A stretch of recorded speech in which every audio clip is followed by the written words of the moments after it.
अरे यार 3 बजे फिल्म शुरू हो जाएगी, तू क्या कर रही है? बस मुझे 5 मिनट दे, मैं अभी साड़ी बदल कर आती हूँ। अरे बहू, तू अचानक कहाँ जा रही है? तेरी सास तुझे आवाज दे रही है। अरे छोड़ ना, ये बुढ़िया कभी नहीं सुधरेगी। क्या हुआ माँ जी? मैंने आपको कितनी बार मना किया है कि मुझे जाते हुए टोका मत कीजिए। मैं फिल्म देखने जा रही हूँ। तू अभी चली जाएगी तो मेरे लिए खाना कौन बनाएगा बहू?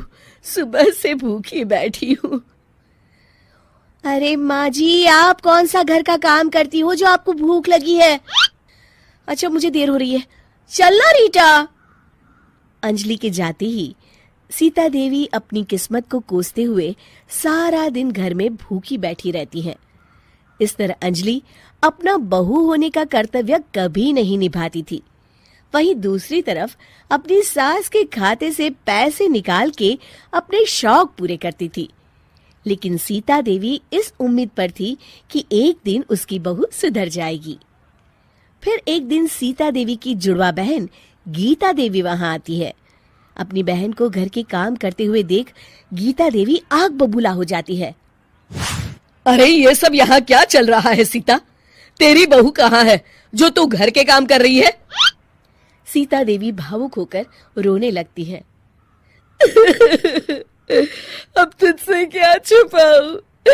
मेरी बहू रत्ती भर भी मेरी इज्जत नहीं करती। मजबूरी में मुझे घर के सारे काम करने पड़ते हैं। वो तो बस सारा दिन अपनी सहेली के साथ सैर सपाटा करने में लगी रहती है। अच्छा, तो उस चिड़िया के पर निकल आए। तू चिंता मत कर, मैं ऐसी कई बिगड़ैल बहुओं को ठीक कर चुकी हूँ। अब मैं इस चुड़ैल से निपटूंगी। तू कुछ दिनों के लिए मेरे घर चली जा, मेरी बहू तेरी अच्छी देखभाल करेगी। फिर दोनों बहनें आपस में साड़ियां बदल लेती हैं और सीता देवी अपनी बहन के घर चली जाती हैं। देर रात अंजलि जब घर आती है तो अपने कमरे का नजारा देख उसकी आंखें फटी की फटी रह जाती है। हे राम, मेरे कमरे का एसी कहाँ चला गया? और मेरा 56 इंच का एलईडी टीवी कौन ले गया? अंजलि तैस के साथ अपनी सास के कमरे में जाती है। तभी वो देखती है कि उसके कमरे का एसी और टीवी उसकी सास के कमरे में लगा है और गीता देवी आराम से एसी की हवा खाते हुए सास बहू सीरियल का मजा ले रही हैं। अच्छा, तो ये सब इस बुढ़िया की कारस्तानी है। अभी इसे बताती हूँ। ये सब क्या है माँ जी? आपकी हिम्मत कैसे हुई मेरे सामान को हाथ लगाने की? क्यों बहू, ये सारा सामान तूने तेरे पिताजी के पैसों से खरीदा है क्या? है? लगता है तू भूल गई कि ये सारा सामान मेरे पैसों से आया है, इसलिए मैं अपनी सारी चीजें अपने कमरे में उठा लाई। तुझे कोई एतराज है? चल जा यहाँ से, सीरियल का मजा किरकिरा मत कर। गीता की बातों का कोई जवाब नहीं बनता देख अंजलि अपने दांत पीस कर रह जाती है। अगले दिन रीटा और अंजलि शॉपिंग पे जाने की तैयारी करती हैं। अंजलि जैसे ही अपनी स्कूटी पर बैठती है तभी गीता देवी स्कूटी की चाबी निकाल लेती हैं।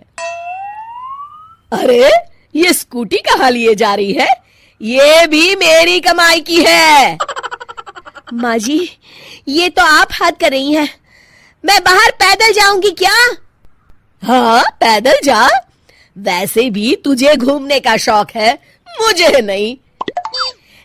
देखिए माँ जी, इस तरह मेरी सहेली के सामने मेरी बेइज्जती करके आप ठीक नहीं कर रही हैं। आप मुझे अच्छी तरह जानती हैं, बाद में आपको पछताना पड़ेगा। अच्छा, तो तू नहीं सुधरने वाली, मेरे ही घर में मुझे ही धमकी दे रही है। तेरी याददाश्त के लिए बता दूं कि ये मकान मेरे नाम पर है।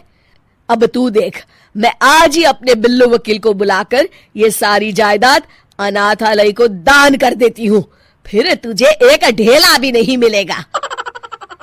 गीता की बातें सुनकर अंजलि के पैरों तले जमीन खिसक जाती है। अरे, अगर तेरी सास ने तुझे अपनी जायदाद से बेदखल कर दिया तब तो तू सड़क पर आ जाएगी। मैं तो कहती हूँ चुपचाप अपनी सास से माफी मांग ले अंजलि।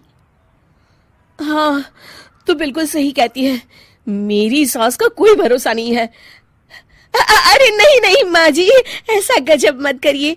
आज के बाद मैं आपको कोई तकलीफ नहीं दूंगी और घर के सारे काम ना मैं ही कर लूंगी। मैं आपको एक अच्छी बहू बनकर दिखाऊंगी। कुछ दिनों के बाद, ये लीजिए माँ जी, आराम से गाजर का हलवा खाइए। खुशबू तो बहुत अच्छी है।